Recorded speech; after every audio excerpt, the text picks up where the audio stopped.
আপনার নবুয়ত প্রচার করতে লাগলেন। আপনার নমরুদ দাঁড়ালো, তোমার খোদাকে পর্যন্ত মেরে দেব। আকাশের দিকে তীর নিক্ষেপ করলো।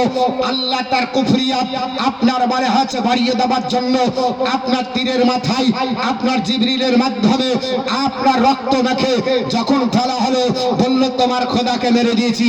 শেষ পর্যন্ত আল্লাহর নবী হযরত ইব্রাহিম খলিলুল্লাহকে আপনার নমরুদ অগ্নিকুণ্ডতে নিক্ষেপ করলো। আল্লাহ সেখানে আপনার ফুল বাগিচা তৈরি করলো। আল্লাহ বলল, নবী ধৈর্য ধারণ করো। আমি আল্লাহ কোরআনে বলেছি, ইয়া আইয়ুহাল্লাযীনা আমানু ইয়া আইয়ুহাল্লাযীনা আমানুস্তাঈনু বিস-সাবরি ওয়াস-সালাহ। হে আমার ঈমানদার বান্দা বান্দীরা, আমি আল্লাহ পাক তোমাদেরকে বলছি, যারা ঈমানদার বান্দা বান্দী হবে এরা আমি আল্লাহর কাছে চাইবে নামাজ পড়ার পরে ধৈর্য ধারণ করে। আপনার ইন্নাল্লাহা মা'আস সাবিরিন, নিশ্চয়ই যারা ধৈর্য ধারণ করে আমি আল্লাহর কাছে চাই। নামাজ পড়ার পরে যারা আমি আল্লাহর কাছে চাই, আমি আল্লাহ তাদের সঙ্গে আছি। জোরে বলুন সুবহানাল্লাহ। পৃথিবীর জমিনে আল্লাহর নবী ইব্রাহিম খলিলুল্লাহ মোল্লা ধরেননি, এমপি ধরেননি, এমএলএ ধরেননি, মন্ত্রী ধরেননি, প্রাইম মিনিস্টার ধরেনি, কাউকে ধরেননি, স্বয়ং আল্লাহকে ধরেছে। আল্লাহ বললেন, শোনো, এ আমার নবী, একে ধ্বংস করার জন্য বিমান পাঠাবো না, একে ধ্বংস করার জন্য কামান পাঠাবো না, ধ্বংস করার জন্য বম পাঠাবো না, আপনার ধ্বংস করার জন্য রাইফেল পাঠাবো না, ধ্বংস করার জন্য পারমাণবিক বোমামে লাগবে না, ধ্বংস করার জন্য সেনাবাহিনী লাগবে না। একটা হ্যান্ডিক্যাপ মশাই যথেষ্ট।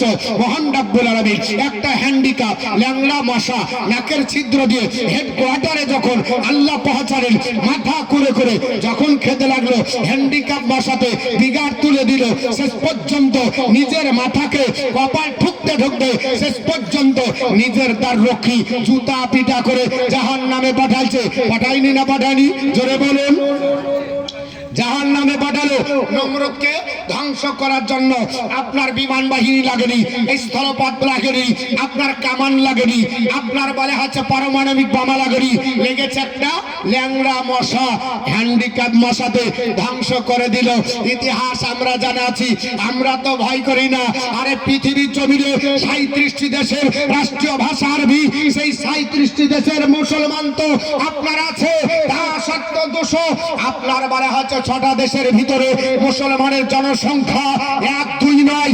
এখন মুসলমান সেকেন্ড পজিশনে, 180 কোটি মুসলমান গোটা ওয়ার্ল্ডের মধ্যে বসবাস করে। আপনার বলে হচ্ছে সেই 180 কোটি মুসলমানকে চ্যালেঞ্জ দিবা, একটা ল্যাংড়া মশার সঙ্গে চ্যালেঞ্জ দিয়ে পারলো না, তাকে ধ্বংস আমার আল্লাহ করে দিয়েছে। 180 কোটি মুসলমানের সঙ্গে চ্যালেঞ্জ করবে। আরে ফেরাউন এসেছিল গোটা বিশ্ব জয় করবে মনে করেছিল, আল্লাহ বললেন জয় করতে দেব না, দরিয়ার পানিতে জাল মাছের শুকনি বানিয়ে রাখবো, কিয়ামত পর্যন্ত মডেল বানাবো।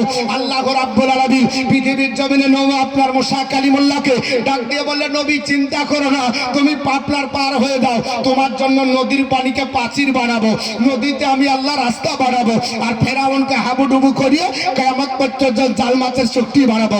ফালিয়াউমা নুনাজিকা বিবাদানিকা লিতাকুনা লিমান খালফাকা আয়াতান। মহান রাব্বুল আলামিন বলে, এ ফেরাউন, কিয়ামত পর্যন্ত তোকে মানব জাতির জন্য নিদর্শন বানাবো, মডেল বানিয়ে রাখবো।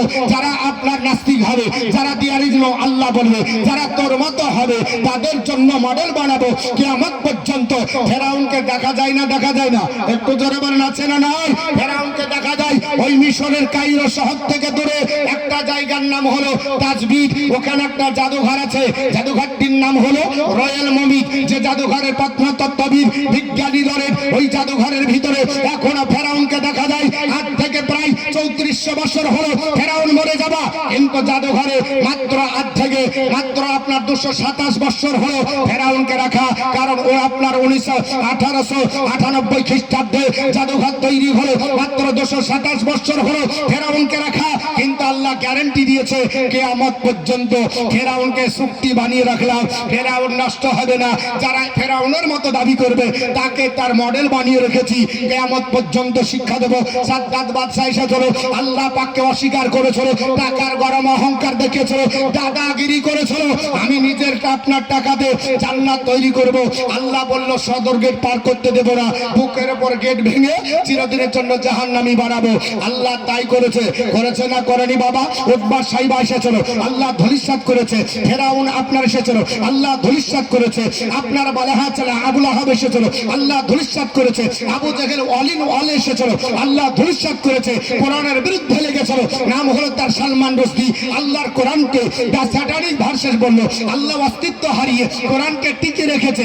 বাংলাদেশের রজবানের মেয়ে তাসলিমা নাসরিন আল্লাহর কোরআনকে আপনার বলা হচ্ছে বাজে কিতাব বলেছিল, বেইনসাফের কিতাব বলেছিল, নবীর চরিত্রকে কলঙ্কিত করেছিল, আজানকে আপনার বেশ্যানারীর আহ্বান বলেছিল। মহান রাব্বুল আলামিন প্যারালাইসিস দিয়ে আপনার বিছানাতে সজ্জিত করে প্রস্রাব পায়খানা একই বিছানায় করে তাকে পৃথিবীর জমিন থেকে আল্লাহ ডিলিট করে দিয়েছে। আজানকে এখনো আমার আল্লাহ ওয়াকিবহাল রেখেছে। রেখেছে কি রাখেনি? জোরে বলেন আছে না নাই? আজান হচ্ছে না, হচ্ছে না।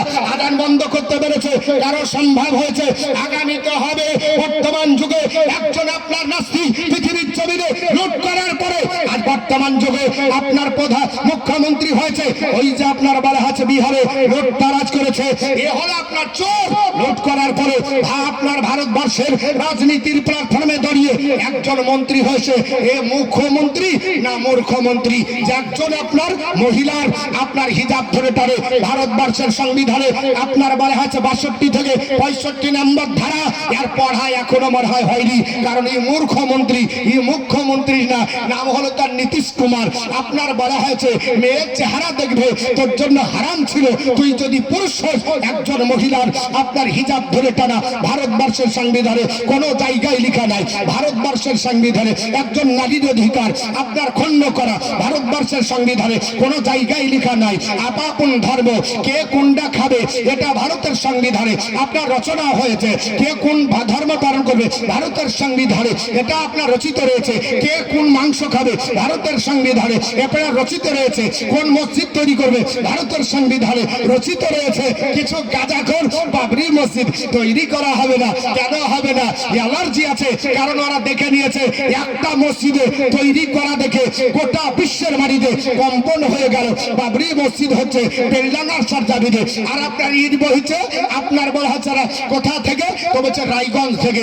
ইট নিয়ে আসছে কোথা থেকে? বলে ঝাড়খণ্ড থেকে। ইট নিয়ে আসছে কোথা থেকে? বলে বালুরঘাট থেকে। ইট নিয়ে আসছে কোথা থেকে? বলে আপনার বলা হচ্ছে হুগলি থেকে। ভারতবর্ষের বিভিন্ন প্রান্তর থেকে ইট বহা দেখে এদের জায়গা একেবারে পায়ের নিচে মাটি নাই। চিন্তা ভাবনা করেছে একটা মসজিদে যদি গোটা বিশ্বকে আপনার লড়িয়ে দেয়, একটা জুম্মাতে 5 লক্ষ মানুষ যদি মুসলমান আবেগে আপনার হাজির হয়ে যায়, 500 কোটি যদি মুসলমান আপনার দান করে ভারতবর্ষের মাটিতে ঐতিহ্যবাহী পুরাতন মসজিদ যে আপনার 1992 সালে যে মসজিদের উপরে আঘাত হেনে মসজিদকে ধূলিসাৎ করেছে, সেই মসজিদ পুনরায় নির্মাণ হবে। এদের জন্য চিন্তায় চিন্তিত। আগামীতে গদি থাকবে তো, আগামীতে আপনার রাস্তা থাকবে তো, আগামীতে চলতে পারবো তো, চিন্তায় চিন্তিত হয়। বলছে বাবরি মসজিদ করা যাবে না। মনে হচ্ছে বাপের পৈতৃক সম্পত্তি, বাবরি মসজিদ করা যাবে না। আবার কেউ ডাক দিয়ে বলছে শোনো, আগামী আপনার বলা হয়েছে 14 আপনার 4 তারিখে তোমাদের এসআইআর শুরু হবে। 24 ঘন্টা সময় আছে, তোমরা আপনার রাস্তা দেখো। বাংলাদেশের বর্ডার খোলা, রোহিঙ্গা যারা আছো, আপনার বাংলাদেশি যারা আছো, পাকিস্তানি যারা আছো, তা আপনার চলে যাও। আবার ওকে জিজ্ঞাসা করলে বাপের ঠিক নাই, জারদ সন্তান। বলছে কে? বলে আমি হলাম মোদির বেটা। আরে তোর বাপ যদি মোদি হয়, তোর মা তো আলাদা। তুই আপনার শুভেন্দু অধিকারী, তুই আপনার শুনে রেখে দে পৃথিবীর ছবিতে মুসলমানের আপনার ভারতবর্ষ, মুসলমানের আপনার বাপের পৈতৃক সম্পত্তি ভারতবর্ষ মুসলমান থাকবে, আজও আছে, আগামী তো আপনার থাকবে। ভারতবর্ষের মাটি থেকে মুসলমানকে কেউ আপনার সরাতে পারেনি, আগামী তো পারবে।